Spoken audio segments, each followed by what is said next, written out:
Hare Krishna, we can continue that. Yes, Maharaj. So, Recording in progress. we will continue reading now Chaitanya Charitamrita as to understand the smooth of this last important verse, 48.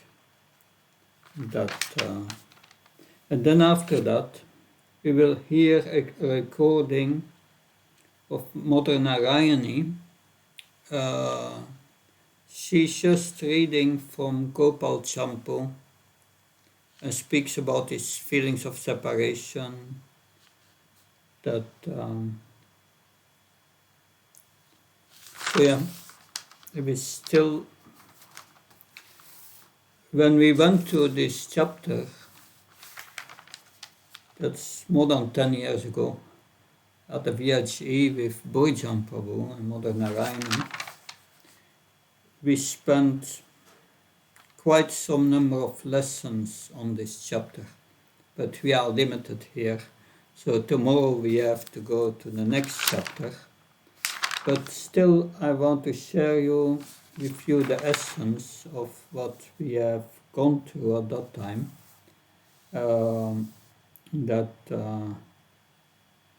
Because,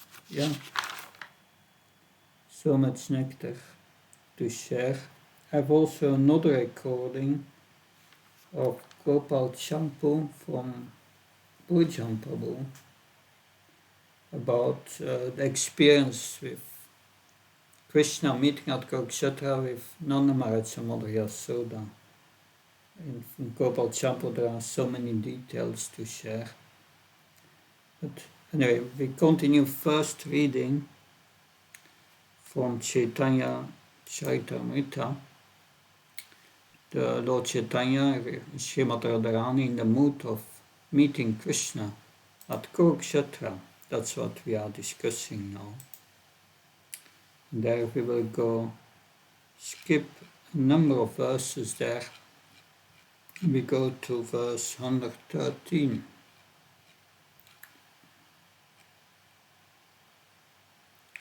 I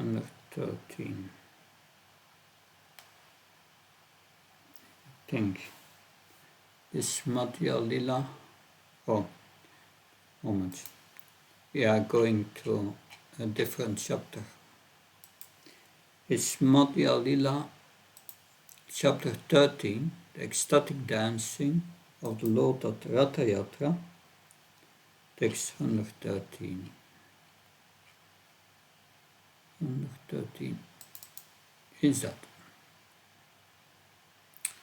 Now I've gained the Lord of my life, in absence of whom I was being burned by Cupid and was withering away.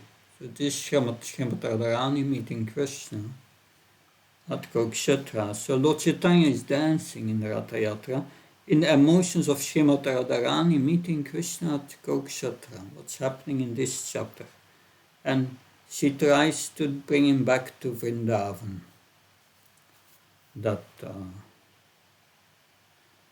So this song refers to Srimati Radharani's meeting with Krishna at the holy place of Kurukshetra, where Lord Sri Krishna and his brother and sister came to visit when there was a solar eclipse. It is a song of separation from Krishna. When Radharani met Krishna at Kurukshetra, she remembered this intimate association in Vrindavan and she thought, now I have gained the Lord of my life. In his absence, I am being burned by the arrow of Cupid and was withering away. Now I have regained my life. So this is Lord Chaitanya,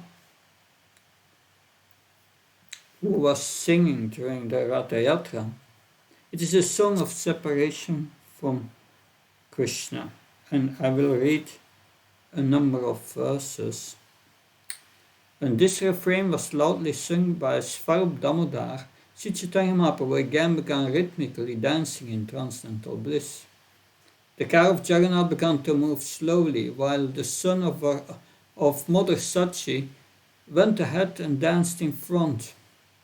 While dancing and singing, all the devotees in front of Lord Jagannath kept their eyes on him. Chaitanya Mahaprabhu then went to the end of the procession with the Sankirtan performers. His eyes and mind were absorbed in Lord Jagannath. Lord Chaitanya Mahaprabhu began to play the drama of the song with his two arms. When Chaitanya Mahaprabhu was dramatically enacting the song, he would sometimes fall behind in the procession. At such times, Lord Jagannath would come to a standstill.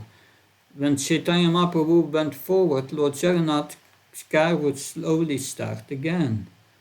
And there was a sort of competition between Chaitanya Mahaprabhu and Lord Jagannath in seeing who would lead, but Chaitanya Mahaprabhu was so strong that he made Lord Jagannath wait in his car. That text. The purport. Can someone read this purport of 119?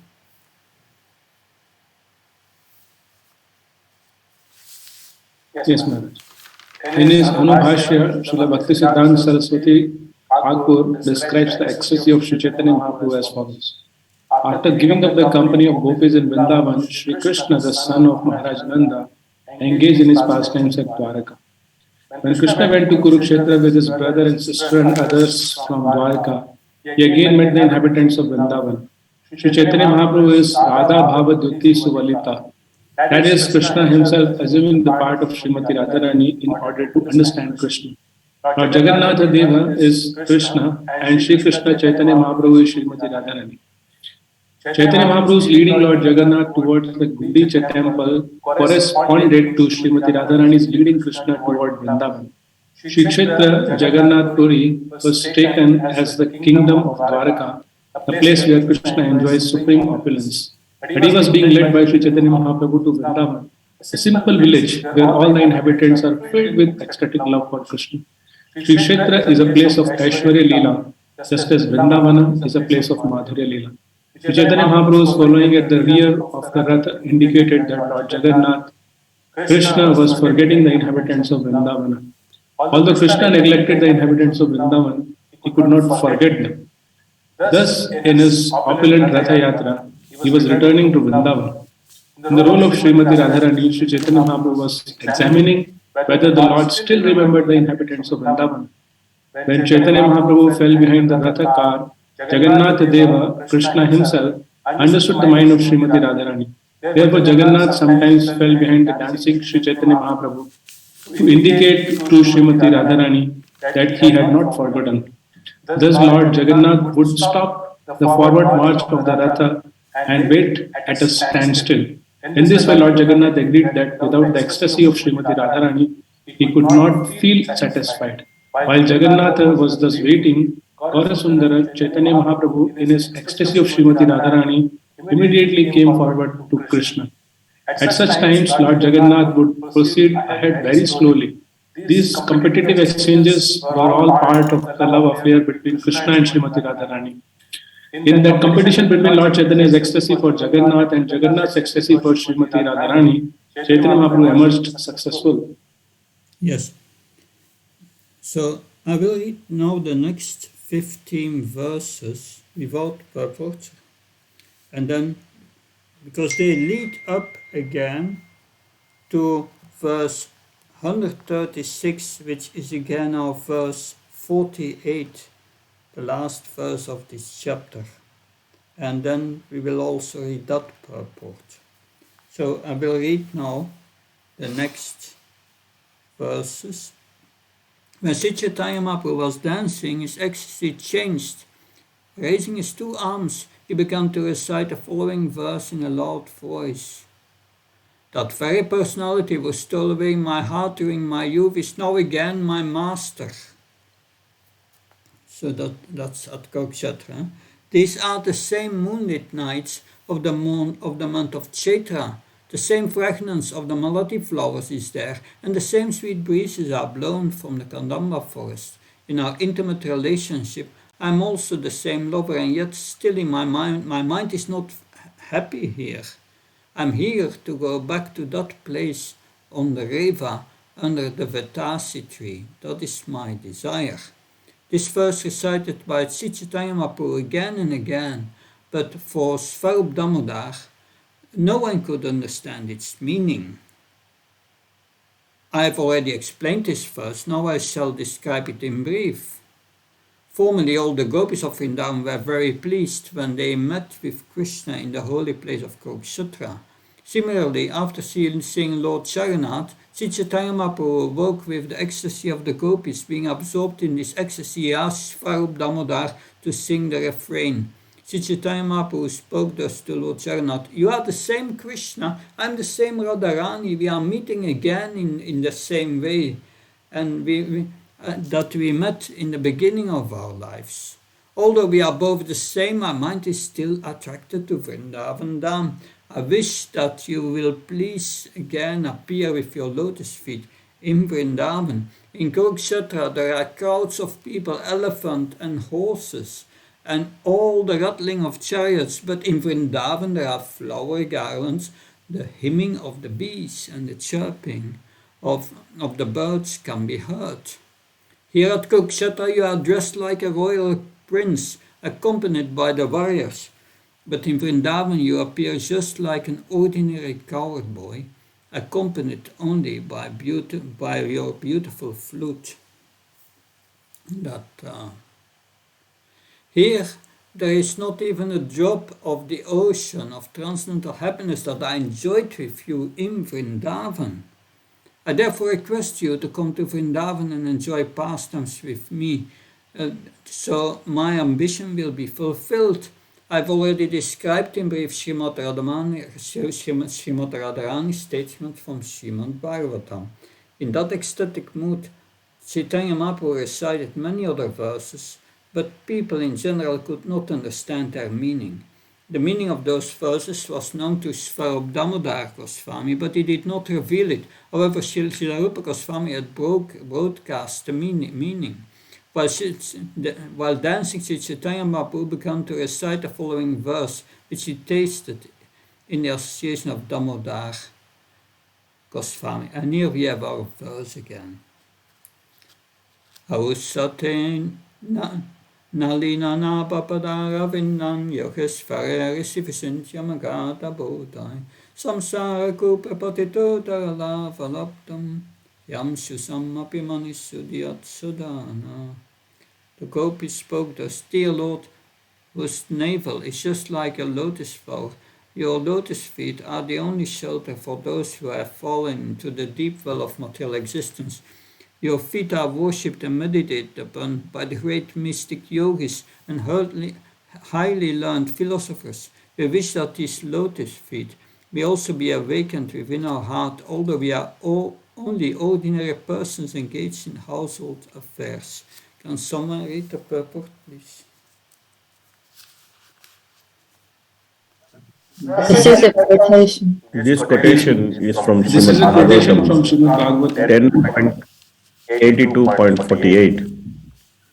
The gopis were never interested in Karma Yoga, Jnana Yoga, or Dhyana Yoga. They were simply interested in Bhakti Yoga. Unless they were forced, they never liked to meditate on the lotus feet of the Lord. Rather, they preferred to take the lotus feet of the Lord and place them on their breasts. Sometimes they regretted that their breasts were so hard, fearing that Krishna might not be very pleased to keep his soft feet there. When those lotus feet were pricked by the grains of sand in Vrindavan pasturing ground, the gopis were pained and began to cry. The gopis wanted to keep Krishna at home always, and in this way their minds were absorbed in Krishna consciousness. Such pure Krishna consciousness can arise only in Vrindavan. Thus, Sri Chaitanya Mahaprabhu began to explain his own mind, which was saturated with the ecstasy of the gopis. So we are entering here the mind of Srimad Radharani, of the gopis, how they were feeling at Kurukshetra there. Now, speaking in the mood of Srimad Radharani, Chaitanya Mahaprabhu said, "For most people the mind and the heart are one. But because my mind is never separated from Vrindavan, I consider my mind and Vrindavan to be one. My mind is already Vrindavan. Since you like Vrindavan, will you please place your lotus feet there? I would deem that your full mercy. Can someone read this purport? The mind's activities are thinking, feeling, and willing, by which the mind accepts materially favorable things and rejects the unfavorable. This is the consciousness of people in general. But when one's mind does not accept and reject, but simply becomes fixed on the lotus feet of Krishna, then one's mind becomes as good as Vrindavana. Wherever Krishna is, there also are Srimati Radharani, the gopis, the cowhead boys, and all the other inhabitants of Vrindavana. Thus, as soon as one fixes Krishna in his mind becomes identical with Vrindavana.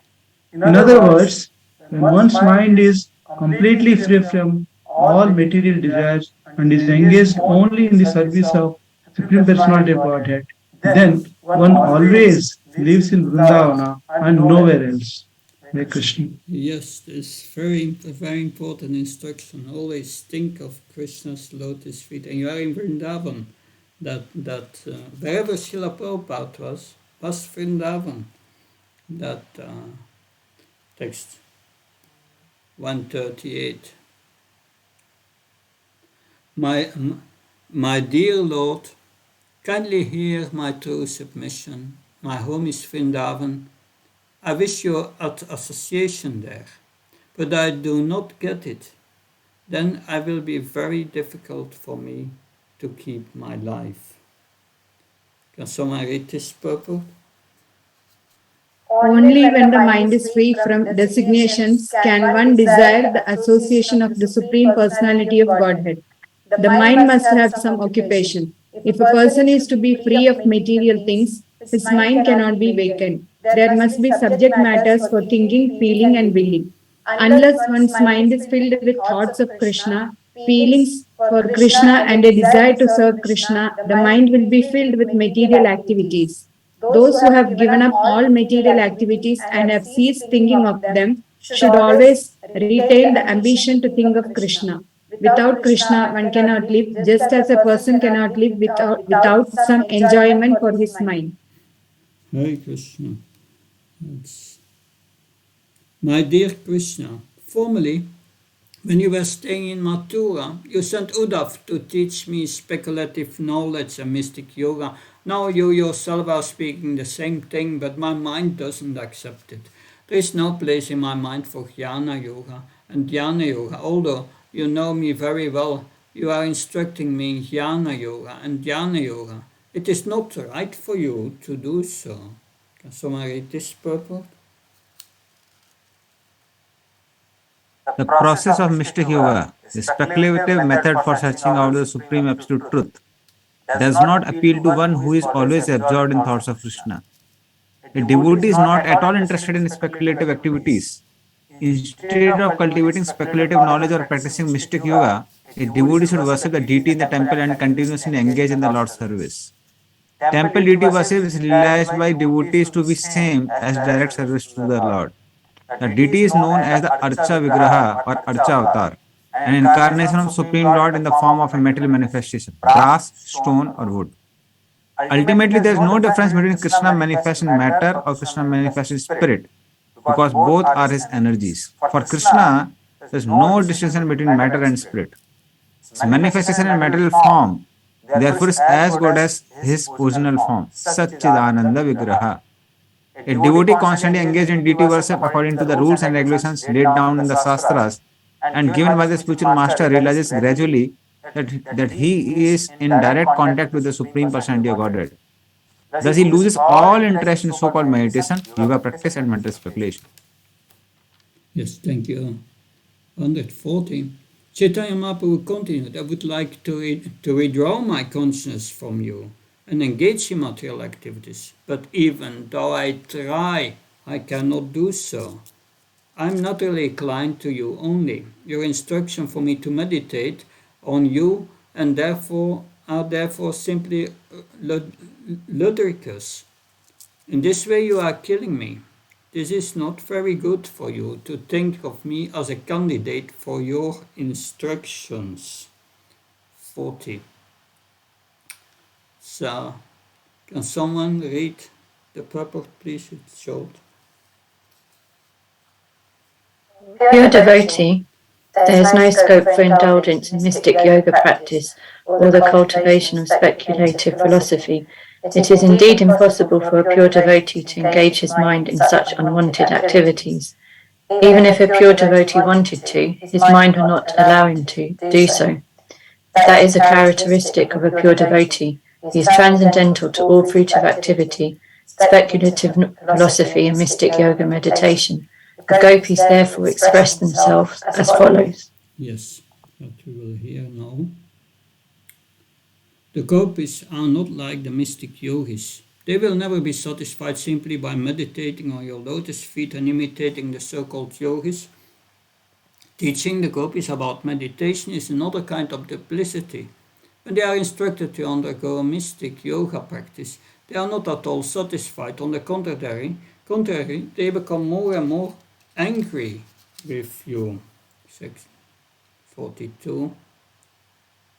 Sri Chaitanya Mahaprabhu continued, the gopis have fallen into the great ocean of separation and being devoured by the timingila fish of their ambition to serve you. The gopis are to be delivered from the mouths of these timingila fish, for they are pure devotees. Since they have no material conception of life, why should they aspire for liberation? The gopis do not want liberation desired by yogis and jnanis, for they are already liberated from the ocean of material existence. It is amazing that you have forgotten the land of Vrindavan. And how is it that you have forgotten your father, your mother, and friends? How have you forgotten Govardhan Hill, the bank of the Yamuna, and the forest where you enjoyed the Rasa Lila dance? Krishna, you are certainly a refined gentleman with all good qualities. You are well behaved, soft-hearted, and merciful. I know that there is not even a tinge of fault to be found in you. Yet your mind does not even remember the inhabitants of Vrindavan. This is only my misfortune, nothing else. I do not care for my personal unhappiness, but when I see the morose face of Mother Yasoda and the hearts of all the inhabitants of Vrindavan breaking because of you, I wonder whether you want to kill them all, or do you want to enliven them by coming there? Why are you simply keeping them alive in a state of suffering? The inhabitants of Vrindavan do not want you dressed like a prince, nor do they want to associate with great warriors in a different country. They cannot leave the land of Vrindavan, and without your presence, they are all dying. What is their condition to be? My dear Krishna, you are the life and soul of Vrindavan Dham. You are especially the life of Nanda Maharaj. You are the only opulence in the land of Vrindavan, and you are very merciful. Please come and let all the residents of Vrindavan live. Kindly keep your lotus feet again in Vrindavan. Can someone read the small purport, please? Radharani did not express her personal unhappiness at being separated from Krishna. She wanted to evoke Krishna's feelings for the condition of all others in Vrindavan Dham. Mother Yashoda, Maharaj Nanda, the cowherd boys, the gopis, the birds and bees on the bank of the Yamuna. The water of the Yamuna, the trees, the forest and all other paraphernalia associated with Krishna before he left Vrindavan for Mathura.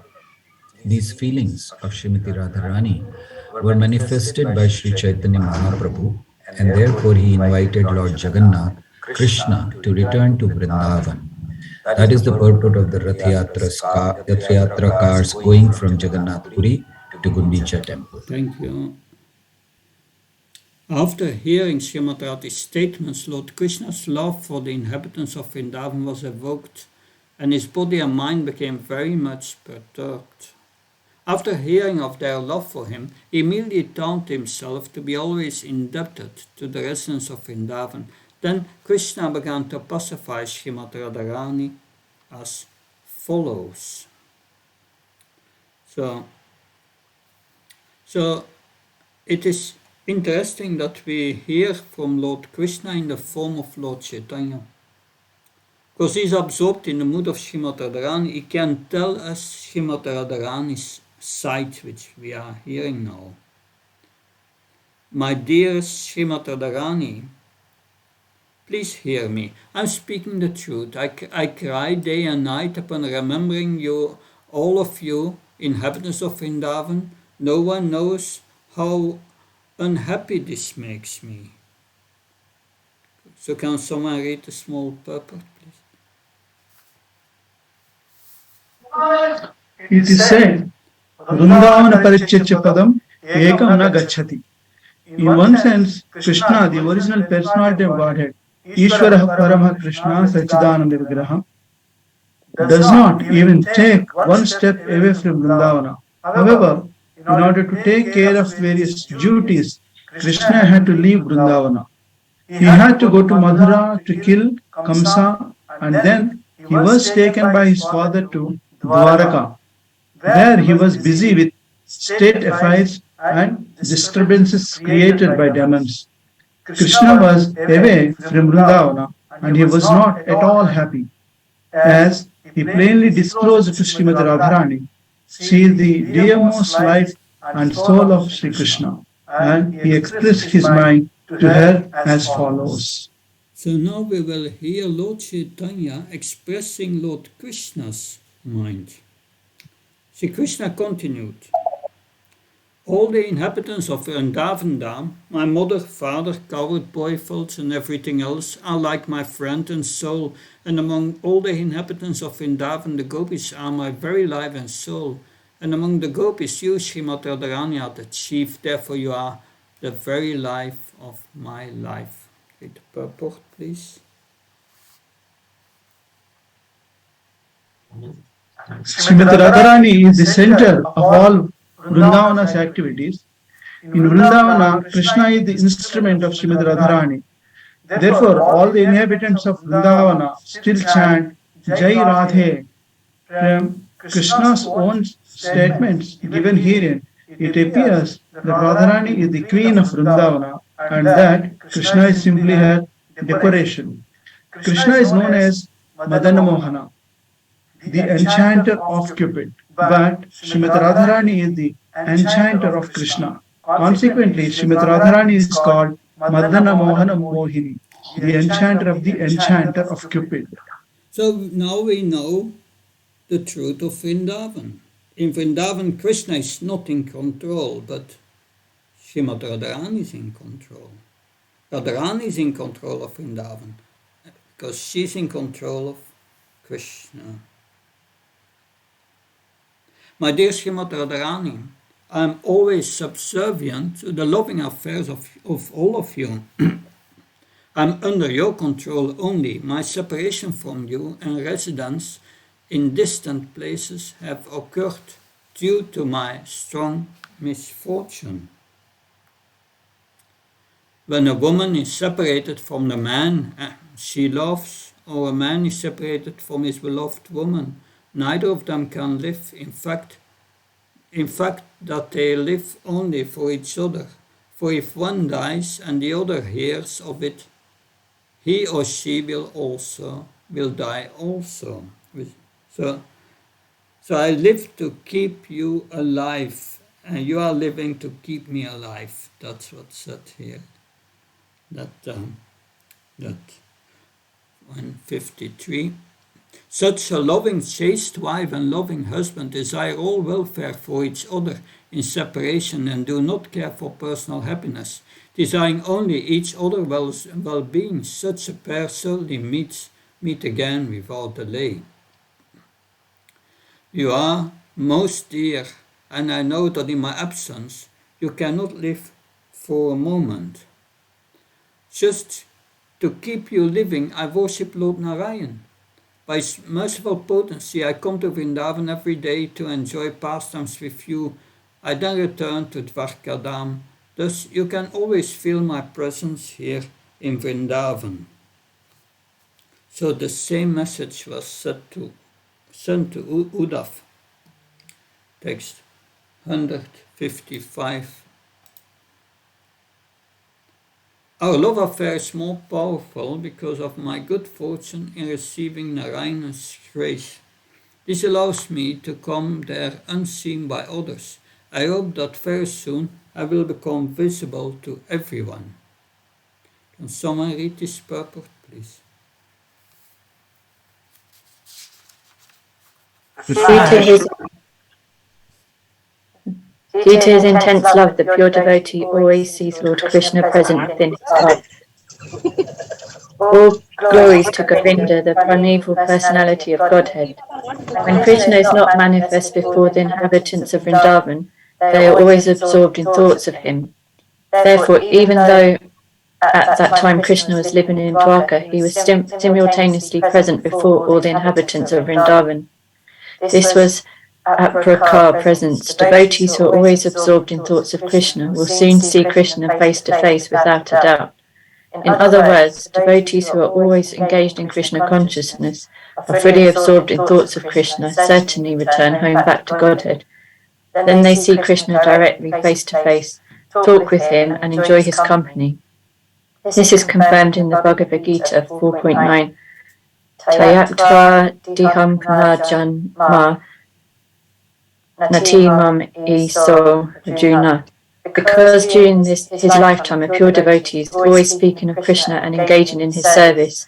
As soon as he gives up his body, he immediately returns to Goloka Vrindavan,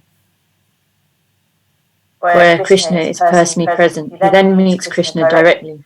This is successful human life. This is the meaning of Praketaha Anabi Swara. The pure devotee will soon see the personal manifestation of Lord Sri Krishna. Yes.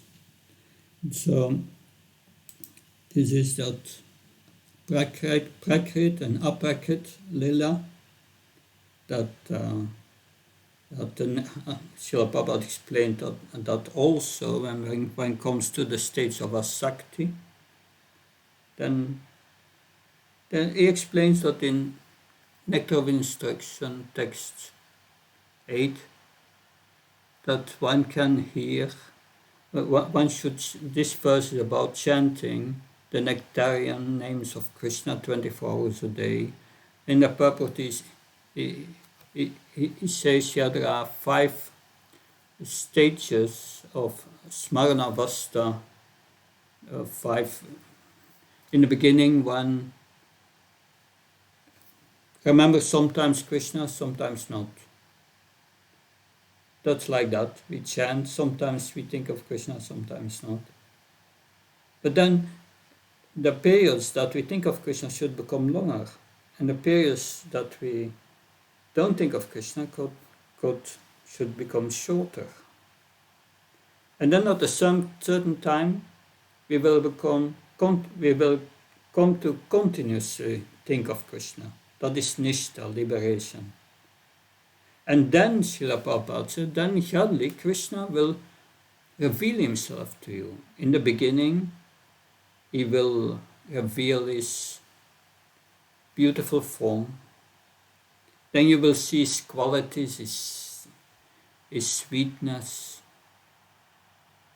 And then you will see Krishna is not alone. There is a spiritual environment. He's in the spiritual world. And then you will see Krishna's associates. And then you will enter the pastime and see the pastimes in your heart. That's Aprakat Lila. So Krishna says, I come to Vrindavan every day from Dwarka. And Uddhav said the same to the gopis. That, yes, Krishna, when you think of Krishna, Krishna is there, but you think it's Maya, it's a dream, but it's not a dream. Krishna is really there. So that is Srila Prabhupada's benediction. If you are always absorbed in Krishna, you will see Krishna face to face.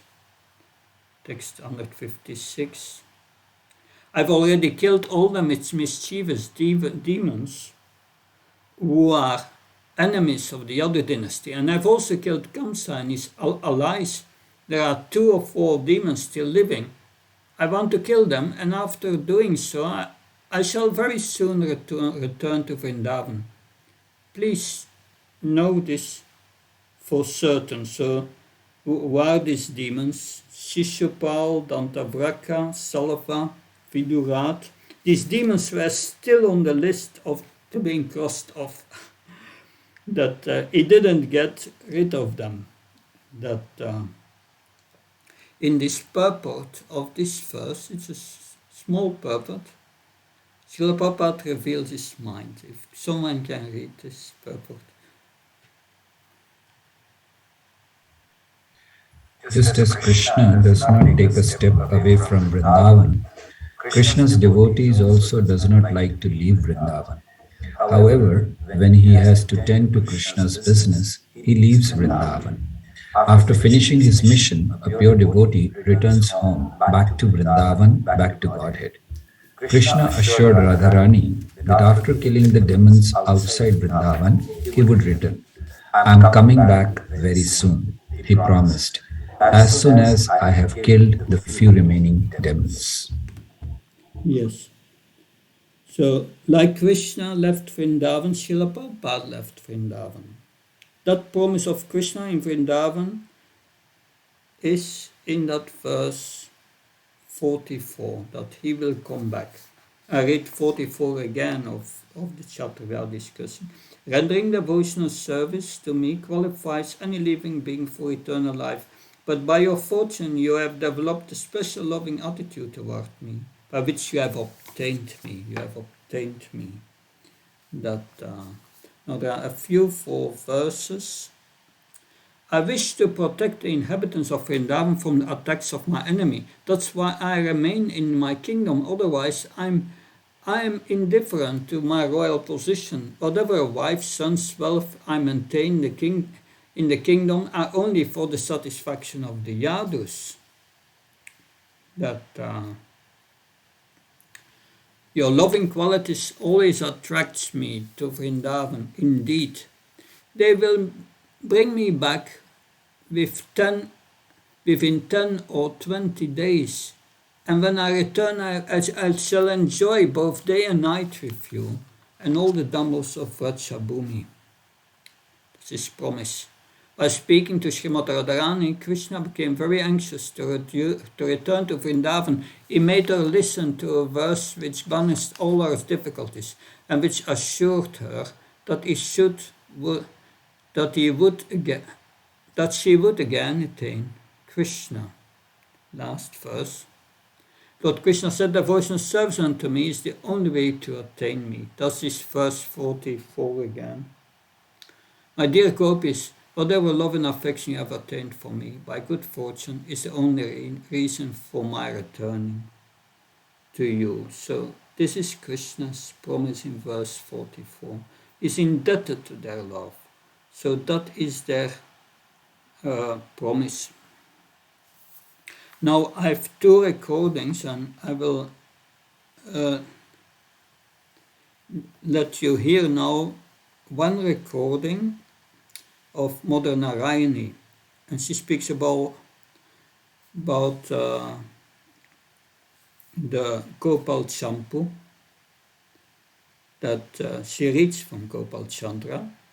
It's all a commentary on this verse 48. And she tells the story of Jagannath by the Goswamis from Gaur Govinda Swami's banks of separation. It takes 20 minutes to finish today. I will share that with you. But I have another recording which I will try to share with you. But how do we do that? To whom can I send the link and then forward it to you? Maharaj, we have a WhatsApp group. Okay, that's good, but maybe I can send it by WhatsApp, but to whom? Yes, Maharaj, you can send me. This is my number. This is my WhatsApp number. I'm sharing. You will put it in the chat? Yes, Maharaj. Either way, or you can share your number. Yeah. Yeah. This is my number. I will. That's your number. Just I take a picture of it. I have it. I will send you the link. That because there is so much nectar, and I don't want to deprive you from anything, and so that you have the same benefit as we got 11 years ago when Bhurijan Prabhu presented this. But this is Mother Narayani, so please read attentively. I'm going to play the recording, and you just hear the recording. It's very, very nice. Hare Krishna. We are going with the recording now. The inner meaning of Rasyatra and bringing Krishna back to Vrindavan. So Gopal Shampoo, from verse 49. We cannot get perfection by following your instruction to absorb our minds in you, and this is the gopi speaking, and we cannot come to you at will since we are controlled by people in our houses. We will get some happiness if we see those lotus feet, if those feet remain always in Braj. Afflicted by separation, the gopis again fainted. So after they spoke this verse, they fainted. Verse 48. This lasted 2 muhurtas. That's about 3 hours, I guess. Then Krishna, overcome with anxiety, spoke. Oh, your pure character is spreading everywhere. Because of great longing, your intelligence has lost its power of discernment. Have you forgotten what I just said? With choked voices, they said, what was that?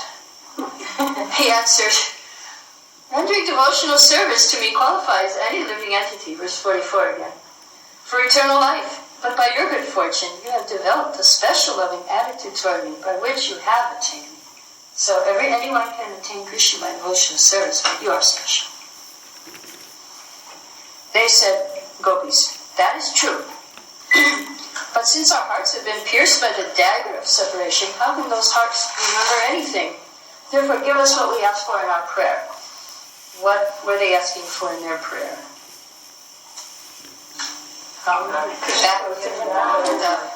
So then Shukadeva describes, it goes to verse 1 of chapter 83. Lord Krishna, the spiritual master of the gopis and the very purpose of their life, showed them his mercy. Okay, he then met with Yudhishthira and his other relatives and inquired from them about their welfare. So then it goes on, Gopal Champu. As the 4th prahara of the night passed, the night's discussion had only been touched briefly. Being merciful according to their prayers, showing great affection, he embraced them all, headed by Radha, with tearful eyes. Ordering Uddhava, he had bathwater and ornaments brought and offered them to the gopis. He then spent the night there secretly. Since those identifying themselves as husbands who had doggedly obstructed the gopis, who had violated the local and religious norms, had not come, so their husbands had not come to Kurukshetra. They stayed back to protect the village. No one in Kurukshetra was aware that they went out secretly. On the first night, they were inclined to remember separation. This was not suitable for blissful pastimes. Gradually, after overcoming their suffering on later nights, they enjoyed the night's pastimes at the end of night. As long as he stayed in Kurukshetra, Krishna enjoyed pastimes with each gopi, each night, each second, in private, fulfilling all desires that arose. Though he performed pastimes with the gopis at other places, other than Vrindavan, both he and the gopis considered the happiness from those pastimes to be momentary, like a dream. Though they met constantly, they were unsatisfied, for previous and future separations dwelled in their hearts. Though he protected the gopis who were hidden from others at Kurukshetra, they were worshipped by the respectable women for their qualities. So I would like to read one story from the Bible of Separation. And it's also about separation, and it's about Radharani, and it's about Jagannath. and you've probably heard it, but I'll read it again, because I feel like it's very appropriate for this Leela here.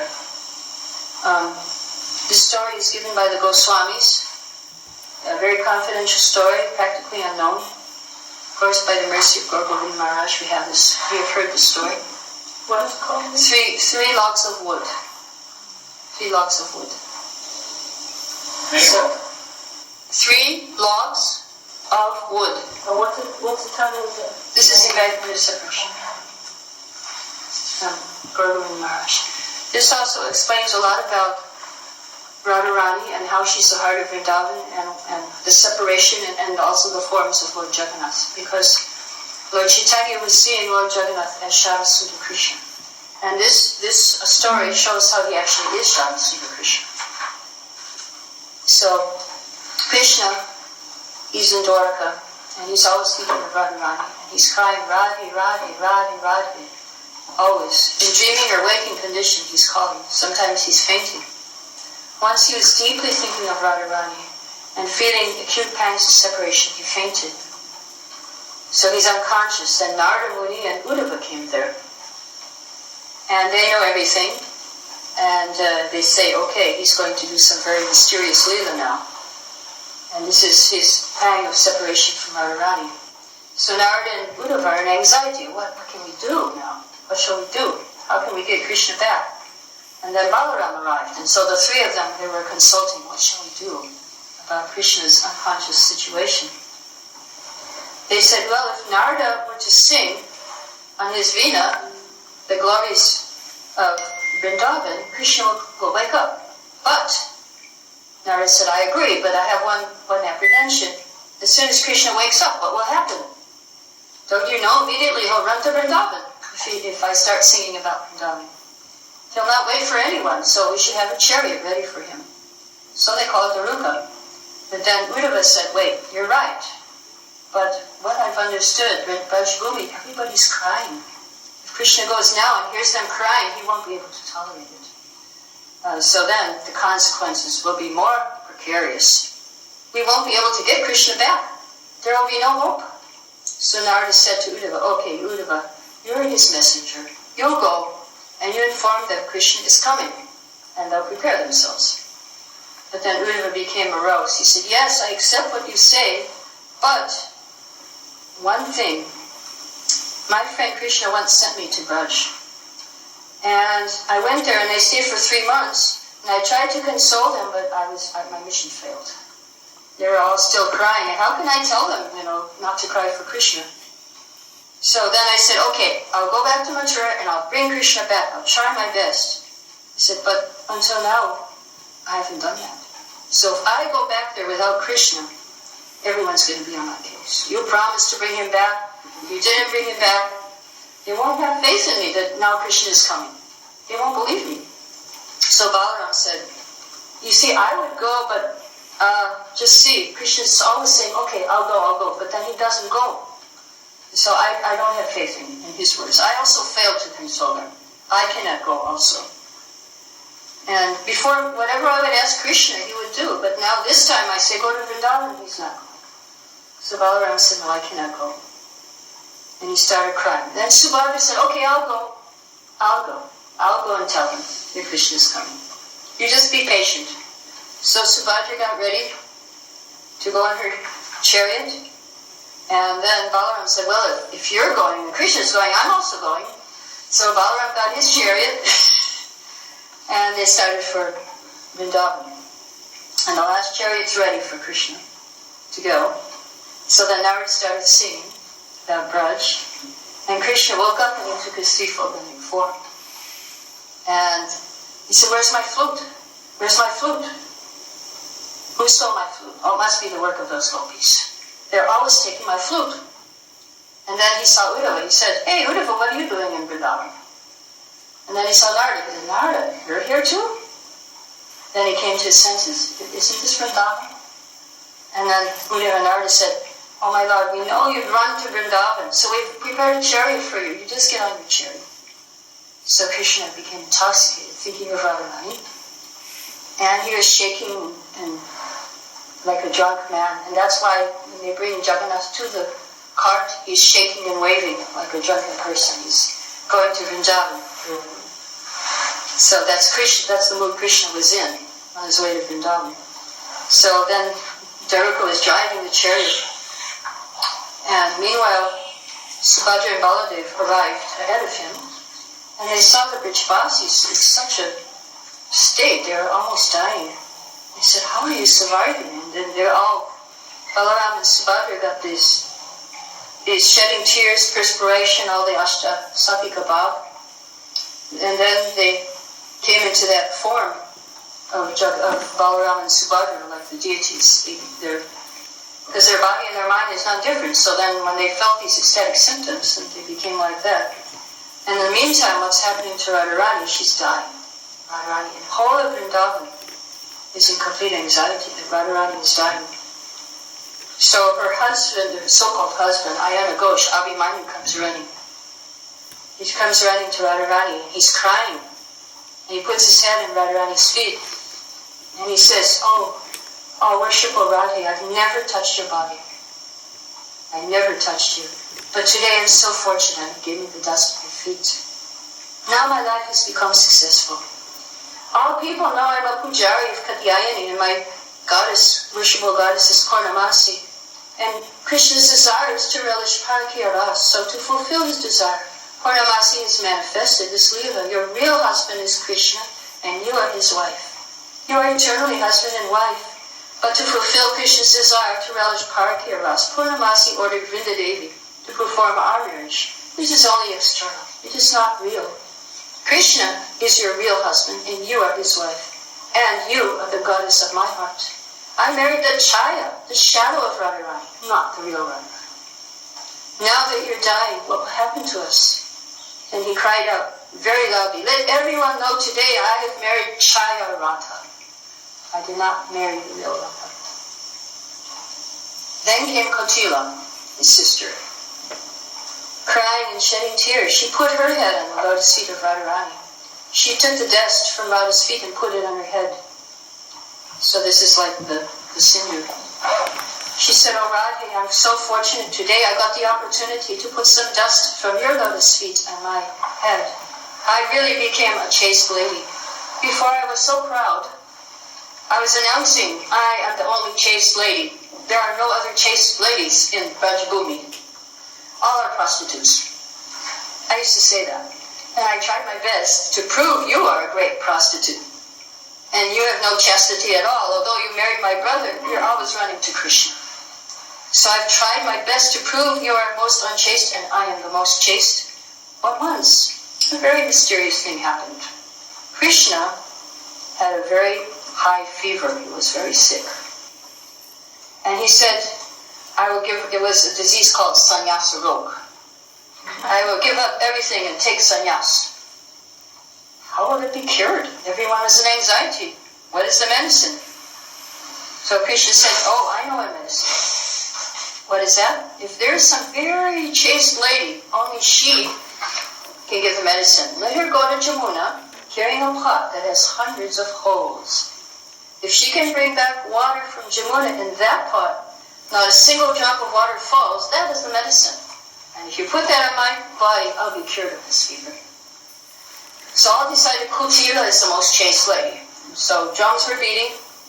No, she was beating drums. I'm the most chaste lady. So they said, all right, call her, give her the pot of 100 holes. Let her bring water from Jamuna without spilling a single drop. But when Kutila tried to do it, all the water poured out. That proved she's not chaste at all. Kotila admitted, it was proved, my pride was crushed. That is why Krishna manifested such a Jora Leela to crush my pride. Then, the next moment, Radharani was called. Let us give the pot to Radharani, let her bring water. And Radharani went to Jamuna. Although the pot had hundreds of holes, not a single drop fell out. Kotila continued, so at that time it was proved, the whole world, you are the real chaste lady, not I. Yoga Maya has created this Leela just to crush my pride. Oh Radhi, my pride was crushed, but today I'm very proud to have the opportunity to take some dust from your lotus feet. My life has become successful today. Then Chandrabali came running. followed by Shaibya and all her Sakis. And she fell flat, putting her head on the lotus feet of Radharani. Washing the lotus feet of Radha with the tears from her eyes, she said, Radhe, I'm most condemned. It is not you who are condemned, but I. And Raj, everyone is condemning Radharani, saying she's a prostitute. Radharani says, who is not going to Jamuna to fetch water? But if I go, I become a prostitute. Everyone says, oh, she's a prostitute. She's just going to see Krishna. So who's not going to Jamuna? They're accusing Radharani. So Chandravali says, no, I am condemned. You are not condemned, Radharani. Krishna is your real husband. You are leftist, so sometimes Krishna goes to Markunj just to increase your leftist mood. That is my good fortune. And that way I'm related to you. Today I'm very fortunate I could put my head at your lotus feet. Though I'm very eager to fulfill the desires of Krishna, still I'm most distressed and condemned. I have become a cause of taking Krishna away from you. Krishna is your husband. Sometimes Krishna goes to Markunj, but he's not happy with me. He's only happy with you. Even in dreams he only thinks of you. He never thinks of me. It is said, while Krishna is with Chandravali, he thinks of associating with Radharani. He never thinks of Chandravali. He never gets such pleasure or happiness when he's with her. So Chandravali says, this is all Leela created by Yogamaya. Yogamaya has made everyone dance here in Braj Bhumi. And for the pleasure of Krishna, in whatever way she made us dance, we all danced. I know it very well. Everyone here is engaged in nourishing the Leela of Krishna, nothing else. But today I heard you were in a dying condition. If you give up your body, no one in Braj Bhumi will survive, Radhe. Not even a single animal. Everyone will die. Then Krishna will never come to Vrindavan. We'll never see Krishna again. Please, don't die. So then Krishna's chariot arrived. As soon as he arrived, he jumped down and he ran to Nidoban and he was saying, Radhe, Radhe, Dehi Pada Pallava Mudara. Please give me your lotus feet. I want to put them on my head. So that was his. And then when he saw Radharani, his hands and legs got pushed in his body. He became like a tortoise and then Lord Jagannath. So Krishna, Subhadra, and Balaram, they're in that Radha Bhava. And that's why there are 3 logs of wood floating in the ocean of Radha Bhava. At that time, the wind blew over the body of Krishna. And when the wind touched the body of Radharani, who was about to die, it acted like a soothing balm. Her life returned immediately. And then in a very sweet voice, Lalita whispered in her ear, Krishna has come. When she heard this, Radharani gradually opened her eyes to see her most beloved Krishna. Now she forgot everything. All the pangs of separation are gone. But Krishna is unconscious in this tortoise-like form. So she gave direction to Vishaka, please help Krishna. And Vishaka knew the medicine. In a very sweet voice, she started to chant, Radhe, Radhe, Radhe, to Krishna. He regained his consciousness, opened his eyes, and Krishna and Radharani are looking at each other, and they are having their union. And they forgot everything. Where's Dwarka? Where's Krishna's separation? And where's Radharani's separation? They've all gone. So this is the union of Radha and Krishna in Nidoban. So then they spent the night together, and 4 o'clock, Brahma Muhurta, Mangalarti. They had Mangalarti. The cuckoos started chirping, get up. Radha and Krishna, get up. And everyone is, Lalita, all the Sakis are offering arti. And Vishaka singing, Yugala Kirtan. Some Sakis are playing Mridanga, some Kartals and Veena. And a very beautiful union, Mangalarti, after separation. So in a sweet voice, Krishna says, Radhe, where is separation? There is no separation. In Tattva, there is no separation. I'm always with you in Braj Bhumi. This separation is the topmost platform in Prema. If there had not been Viraha, this Prema would have met an untimely death. So this separation keeps Prema alive. Radha, your love for me is like a very deep ocean. And in order to reach such an ocean and drown in that deep ocean, I have assumed the form Jagannath. In this form, I will stay eternally in Kshetra. So Jagannath is Krishna, feeling separation from Radharani. And Lord Chaitanya is Radharani, feeling separation from Krishna. So when the two get together, then they're really. Krishna told Radha, my brother Balaram and sister Subhadra helped me come to Brajbhumi so we could be united. So I will also take them with me in the forms they assumed on coming to Brajbhumi. In these forms, we three shall stay eternally in Nilachal. So that's the story of Lord Jagannath. And Mahaprabhu displayed this Mahava, he assumed the tortoise form. Yeah, actually he assumed that form. Guru Chaitanya. He assumed that form also. Like the Jagannath type form. Okay, here's Krishna said. Now let's see. Rasarash Mahavavik Tanuvaya Nama Sankirtana Rase Jagat Mataya. To those jivas who are very fortunate, I will give the opportunity to relish this prema rasa through Sankirtan. They will relish the mellow of Gaur Kirtan Ras, and all these Braj Gopas and Gopis will be Parakaras, associates of Chaitanya Mahaprabhu, combined form of Radha and Krishna. So the fortunate souls will relish the same prema through Sankirtan. Bhogir Prematam Harinam Sankirtan. Narottam Das Thakur says. Hare Krishna. So we have tried to understand today the mood of separation of Krishna from Radharani and the Gopis, and also the feelings of the Gopis, especially Srimati Radharani. We have two important verses in each chapter, 44 and 48. As we spent most of the time discussing the meaning of these verses, and we touched only on a small part of the commentaries of the Acharyas. So much to say on that. This is an unlimited subject matter, and difficult for us conditioned souls to grasp. But hopefully we have understood something of their mood.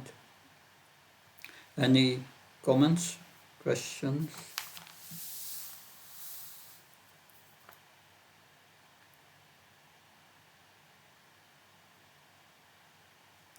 Good.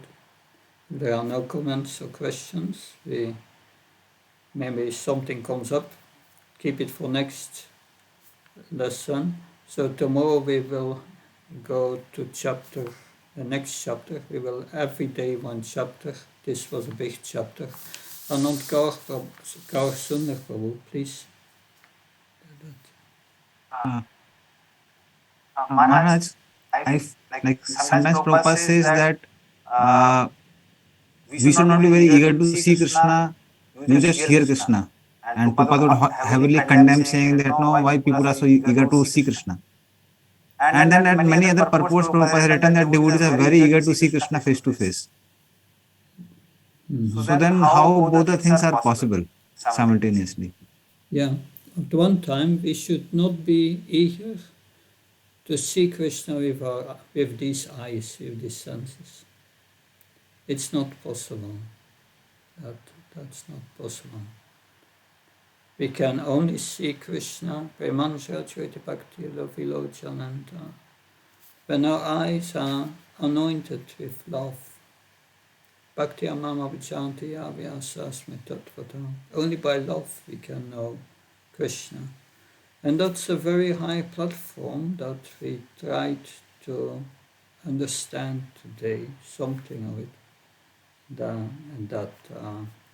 But yes, we should eager to become qualified and see Krishna in our qualified condition. But we should not be eager to see Krishna with these eyes, with our, we must become qualified. Because we have heard from Nectar of Devotion that eagerness, this greed to serve Krishna, that's important. That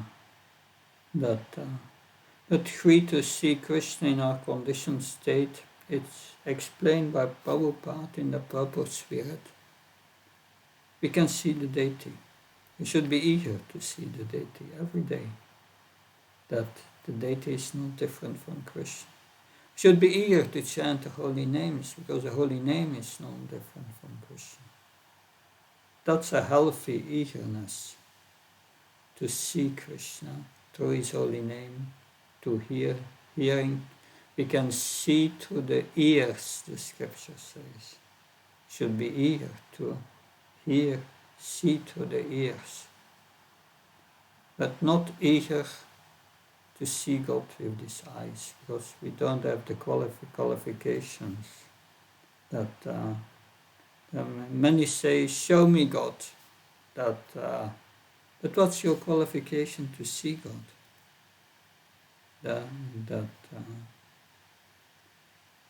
So the eagerness must be founded on the general desire to serve Krishna in pure love. And that's good eagerness that we must develop, that to see Krishna face to face, to come to that point, as Srila Prabhupada said, yes, seeing Krishna face to face.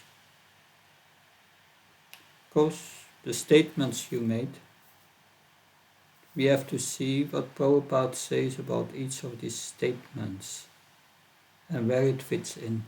There's always a context. And we have to understand the context in which these statements are made. And I presented now two kinds of contexts, but there may be even more. Does that help, Anand Kaur? Yes, Maharaj. Thank you, Maharaj. Thank you. Maharaj, I just wanted to confirm, you said that for people who want to see Krishna without qualification, Prabhupada would condemn them. But while practicing devotion service, in due course of time, we should develop that eagerness to see Krishna by getting purified. Yeah. Is that right? Understand Yeah, what you spoke? That's in the Srila Prabhupada did not condemn them, but he called them rascals. Yes, those who want to see Krishna without being qualified. Yeah, because what's the value of these eyes, Srila Prabhupada? We can't see Krishna with these eyes, these material eyes. We can see the deity. Good. Mother Hema Gopi, please. Hare Krishna Maharaj.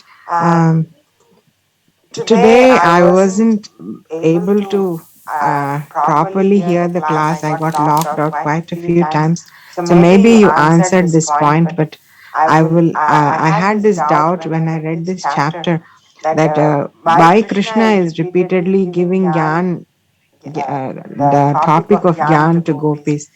When we were talking about Uddhava, at that time it was said, oh, because he wanted Uddhava to see how glorious gopis are. And now again Krishna himself is talking and the gopis are becoming angry. And it looks like Krishna ultimately wants them to understand Gyan, but the gopis are just not accepting that it is ultimate. Sometimes it may create an image like that. So how do we understand it correctly, Maharaj? Yeah. Thank you. First of all, when Uddhava was sent to Vrindavan, he had the same message of Krishna. And in the message of Krishna said, yes, there is no need to feel separation from me. I'm everywhere, I'm all pervading. And if you think of me, I'm with you. But the gopis were always thinking of Krishna. They didn't need that qualification. They were beyond that qualification already. They saw Krishna every moment. So they had a higher jnana, which is called bhakti, devotional service. But still, Uddhava gave them these instructions, and the gopis accepted it from Uddhava, because they understood, yes, when we are thinking of Krishna, Krishna is really there. They thought it was a dream. So they accepted it. But they were on a higher level. But Krishna factually is giving these instructions for us. that we should see Krishna at every moment in our lives.